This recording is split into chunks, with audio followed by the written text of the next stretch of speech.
भाग्यश्रीच्या संगीत या कार्यक्रमासाठी आपण सर्व जमलो आहोत. भाग्यश्री बद्दल थोडस सांगायचं आहे मला, जास्त काही बोलणार नाही. थोडस घाबरायला झालंय एवढं सगळ्यांना पाहिल्यामुळे.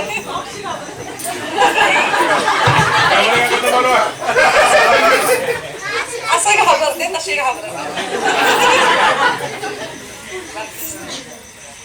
अगदी छोटीशी होती, 5 वर्षाची, तेव्हा ती पुण्याला गेली. म्हणजे इतक्या लहान वयात ती काका काकूंच्याकडे राहिली. तिलाच ती मोठी आई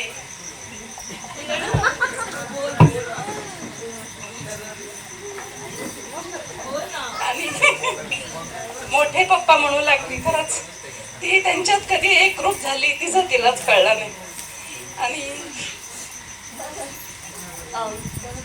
भाग्यश्रीवर मोठी मामी मोठे मामा यांचे खूप सारे संस्कार आहेत आणि ह्या संस्काराची शिदोरी ती आज घेऊन सासरी जाणार आहे. मला तू खूप नशीबवान वाटतेस की तुला एक नाही तर 2 आई आहेत, एक नाही तर 2 पप्पा आहेत आणि खरंच एक नाही तर 3 भाऊ आहेत. गावाला आली तरी तिला आई बाबा होते आणि पुण्याला गेली तरी आई बाबा दोन्हीकडेही तिला सगळं सुख मिळत होतं भरभरून. आणि हीच चांगली संस्काराची शिदोरी घेऊन तू सासरी जाणार आहेस. याच चांगल्या संस्काराचा तू पुढे चांगला वापर करावास असं आम्हाला वाटतं. आणि तुझ्या पप्पांबद्दल बोलायचं म्हटलं तर त्यांना कधी वेळच नव्हता.